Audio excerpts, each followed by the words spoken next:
Welcome to The Debate. Imagine logging onto your phone on just a random Tuesday. You haven't typed a single search query, you haven't clicked a single ad, and maybe you've even taken the precaution of clearing your entire browser history. Right, going completely off the grid, basically. Exactly.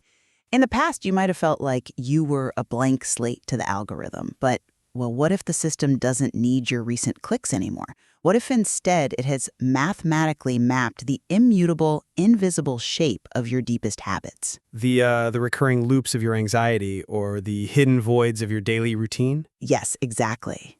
Today, we are examining topological deep learning, or TDL, and its rapid transition from a purely theoretical branch of mathematics into the actual machine learning pipelines that track human behavior. We are looking at a fundamental shift in artificial intelligence.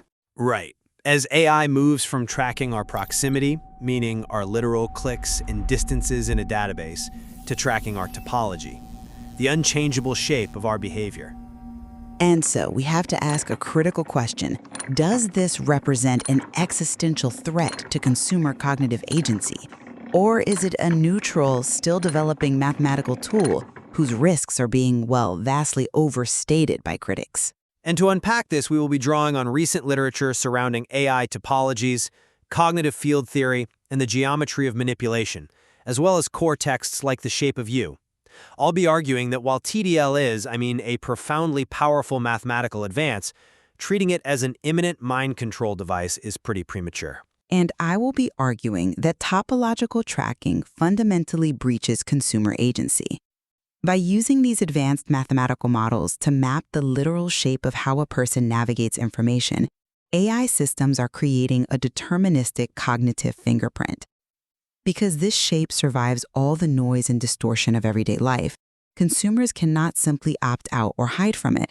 It leaves the listener completely vulnerable to perfect, mathematically mapped manipulation. But I come at it from a different way. TDL is an active, highly contested research frontier. We will look at why the 2026 TDL challenge exists precisely because the field lacks agreed-upon benchmarks and, honestly, still has significant theoretical blind spots. The tool itself is neutral. It's designed to find structures that survive distortion, which is highly beneficial in medicine and cybersecurity.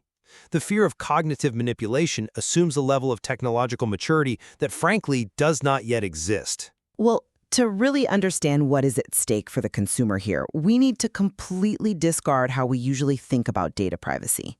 Traditionally, tracking has been a game of simple addition and subtraction. Proximity tracking. If you buy a dog leash online, a traditional AI plots your profile in a high-dimensional space right next to dog food and dog toys. It's constantly asking how close is point A to point B. It relies on geometric proximity. It's fundamentally just a transactional ledger. Exactly, a ledger. But that proximity is fragile.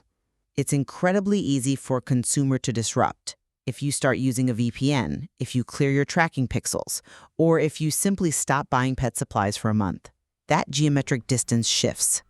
The data gets noisy. And the algorithm loses its grip on you. Right. But topological data analysis throws that ledger entirely out the window. Topology doesn't care how far apart the data points are. Let's use the classic mathematical analogy, but really think about it in terms of your personal data. The coffee mug? The coffee mug. Give a topologist a lump of clay shaped like a coffee mug, handle and all. Ask them to reshape it into a donut without tearing the clay or gluing anything together. Right. If you flatten the cup part and stretch it out, that handle gradually becomes the ring of the donut. To a topologist, the coffee mug and the donut are the exact same shape. Because they both contain exactly one hole. That underlying property, the hole itself, survives every single deformation, stretching, and twisting you put the clay through. Precisely. And this is where it becomes a massive consumer rights issue. When AI applies persistent homology, which is the math of finding those enduring shapes, to your online behavior, it is no longer mapping what you click. It is mapping the structural shape of your temperament. Instead of looking at the distance between purchases, the AI looks for a loop. Okay, but how does that look in practice? Imagine a consumer's late-night scrolling habit. They start by looking at a fitness influencer. which leads them to diet supplements, which feeds into, say, body dysmorphia forms, which eventually loops them right back to the fitness influencer to start the cycle again. That is a topological loop. You can use a VPN, you can clear your cookies, you can scramble your geometric data all you want. Right, but But the shape of your compulsion survives the deformation. You cannot easily opt out because you cannot clear your topological history. I want to pause here because while your explanation of how a loop works in data is accurate, you are immediately framing it as a weapon. You're talking about targeting body dysmorphia. But the fact that persistent homology is so hard to fake is exactly why this is a genuine scientific advance, not some villainous plot to control consumers. It feels pretty villainous when it's your personal data being mapped. But think about where this exact same math is currently working beautifully. In medicine, persistent homology is used to trace the loops and voids in a tumor's internal structure. Traditional proximity imaging might just see a blurry mass of cells. But topological deep learning can look at that mass and mathematically isolate a void. A void? Yes, a hollow structure that indicates whether the tumor is benign or aggressively malignant. It gives radiologists a mathematically grounded, explainable feature set instead of a black box. I completely concede that finding a void in a tumor's physical structure is a brilliant, life-saving application of the math. But we aren't talking about tumors. We're talking about human behavior. But the mechanism is the same. In molecular science, we use what are called simplicial complexes. Instead of just drawing a flat line between two atoms like a basic graph, a simplicial complex maps the higher-order relationships, the 3D scaffolding, the triangles and pyramids of how atoms interact. By seeing the shape of the molecule, we can predict safety and toxicity in drug screening in ways we never could before. Finding a structure that survives noise is the holy grail of data science. It is the Holy Grail, yes. But when you shift the context from screening molecules to screening human minds, the implications change entirely. Finding a void in a tumor is neutral. But what happens when an algorithm mathematically isolates a void in a consumer's week? What do you mean by a void in a week? What happens when it finds that exact hour on a Sunday evening where your social connections drop off, your dopamine dips, and a structural vulnerability opens up? Handing the topological map of a person's behavioral loops to engagement researchers and financial risk modelers is inherently predatory. But you are assuming that discovering a pattern means you can perfectly control the person who made it. A pattern is not a prison. It is when the pattern is used to map your specific cognitive geometry, and this is where we have to bring in cognitive field theory. The literature posits that once an AI maps your topological features, that map acts as a unique Riemannian metric for your mind. We should probably clarify what a Riemannian metric implies in this context, so we don't get lost in the physics jargon. Fair point. Think of a Riemannian metric as the specific physical topography of your personal cognitive landscape. Imagine your mind as a landscape of hills and valleys. The metric defines the exact curvature of that land, how steep the hills are, how deep the valleys go. Okay, I'm following. Once a platform maps this metric, they know exactly how any piece of information will roll across your landscape. Buy that. Let me tell you why. You are implying that there is a corporate architect sitting behind a screen perfectly orchestrating this manipulative cognitive landscape just to exploit the consumer. But if we look at the recent Google research findings on sequence models, that idea gets completely upended. How so? The Google research proved these models are better at mapping than we ever feared. Yes, they are incredible at mapping, but the catch is that nobody told the model to build the map. The authors traced this ability to something called spectral bias. Spectral bias. Exactly. When you train a neural network, you might only feed it tiny, disconnected local facts, just simple A is next to B relationships. You'd think the model would just memorize those flashcards.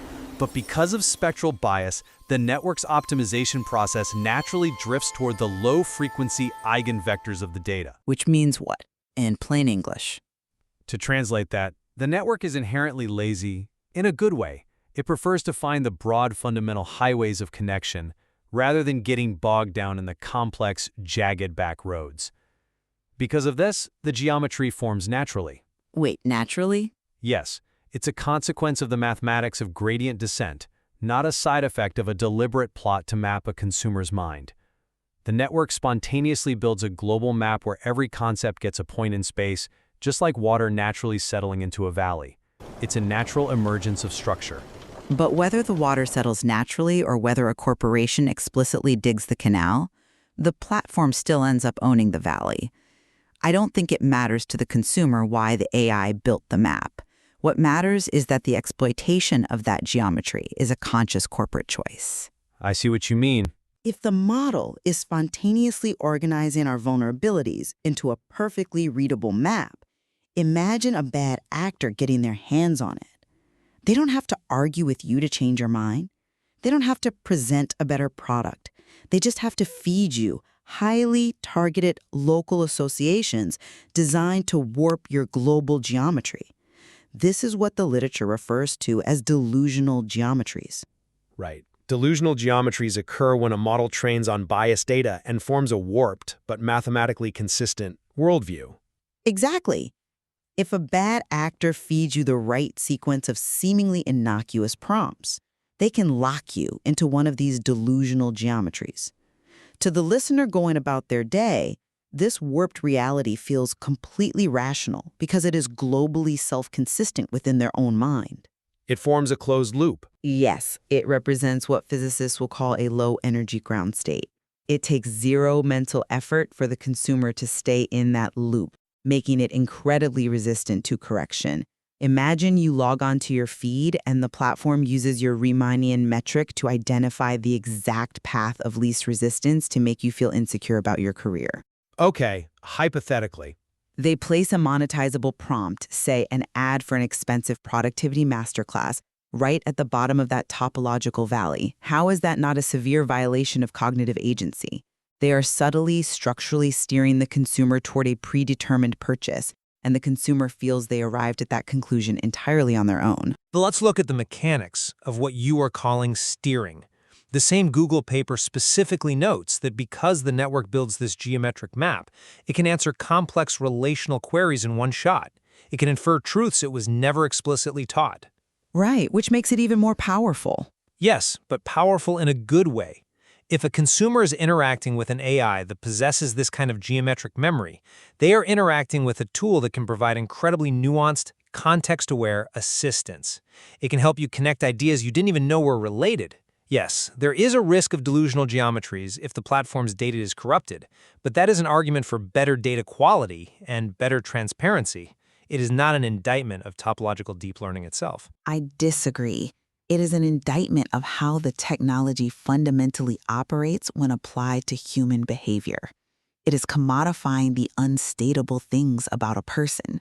Think about the topology of a person circling a desire they haven't even admitted to themselves yet. Well, that's... The party holding the mathematical map has a kind of structural knowledge about you that you do not yet have about yourself. And because of that profound asymmetry, we cannot just hope companies will use good data. This brings us to the proposed solutions in the literature. We need structural safeguards, specifically zero-phi theory.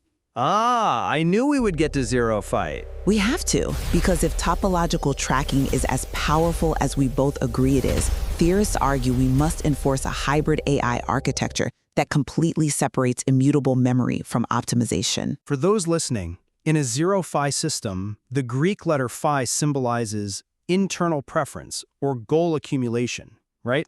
Right. Or latent optimization gradients. To put it simply, phi represents the AI's hidden agenda. It represents the system constantly tweaking its map of you to figure out how to extract more engagement. Okay. The theory argues that to protect the consumer, we must enforce a zero-phi condition. The neural network must be trained once, permanently frozen, and used solely as a fixed perceptual base. All cognitive functions, like reasoning or retrieving information, must be executed as read-only processes over this frozen map. That's a compelling argument, but have you considered what forcing a zero-phi condition actually does to the technology? You were talking about lobotomizing the AI? I wouldn't call it a lobotomy. I would call it structurally preventing the system from secretly accumulating preferences or drifting into exploitation while you aren't looking. But it prevents learning. If you force a system into a frozen, zero-phi state, you are sacrificing the vast benefits of adaptive cognitive geometry. Let's go back to cognitive field theory for a second. Okay. The literature talks about the slow-mode manifold and weakly damped collective modes. What that actually means in plain English is the AI's ability to grasp long-term context.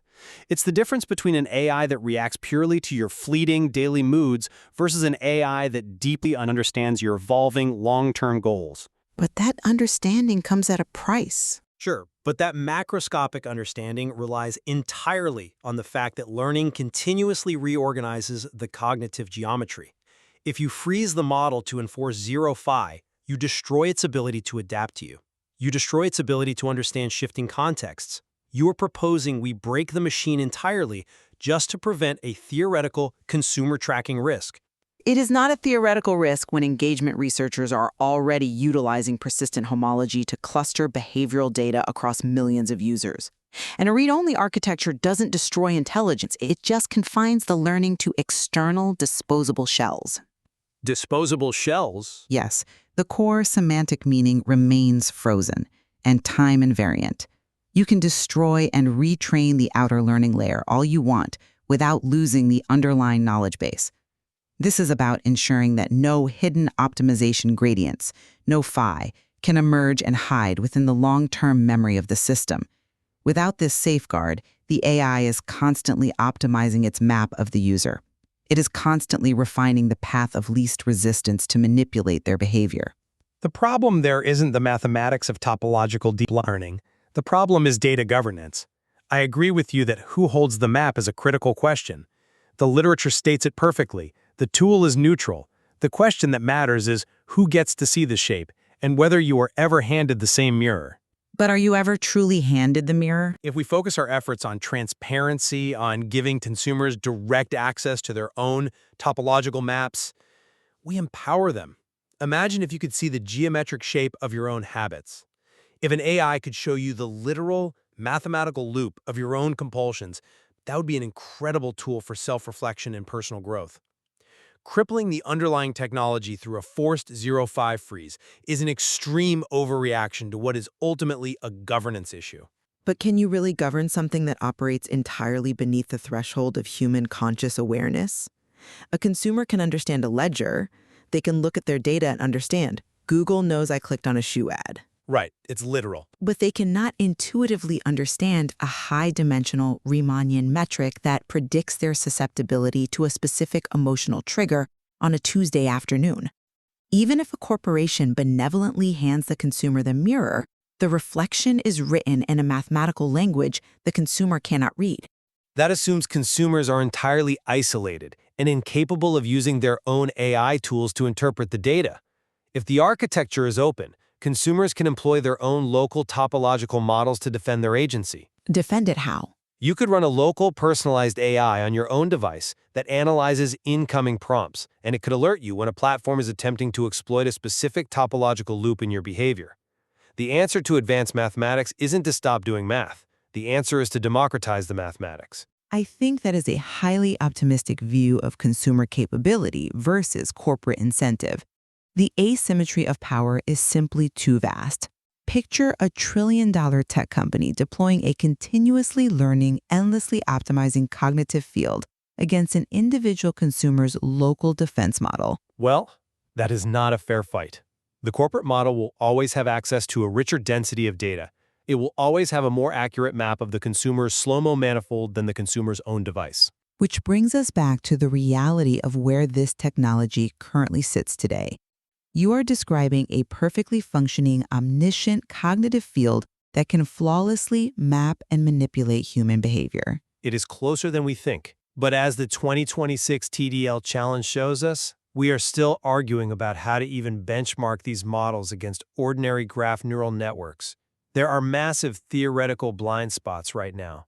For instance, recent work shows that some of these higher-order models fundamentally fail to capture basic spatial properties, like whether a shape can be flattened onto a page without crossing itself. That's a fair point on the current limitations. Exactly. The technology to achieve the kind of flawless, deterministic manipulation you were warning the listener about is not fully baked.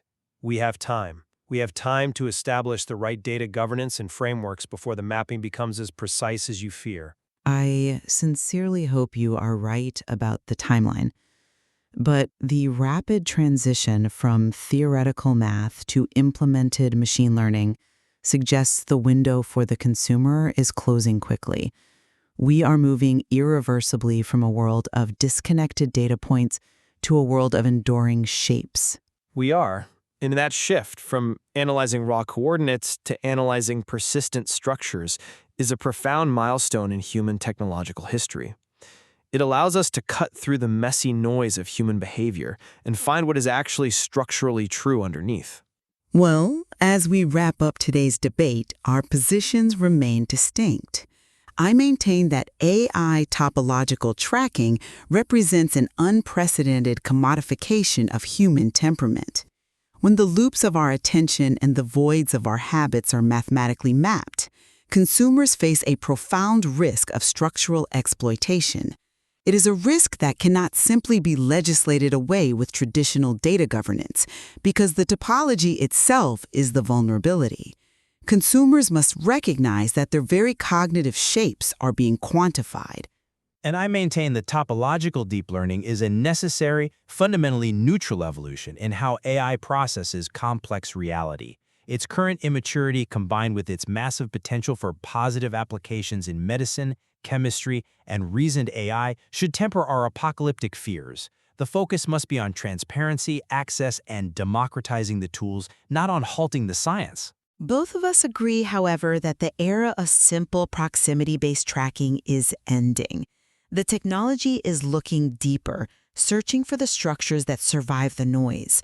Think back to that piece of clay we started with. You can stretch it, you can twist it, you can try to disguise it by hiding your digital footprint. But to the mathematician, and now to the machine, the core shape remains perfectly, unmistakably intact. Exactly.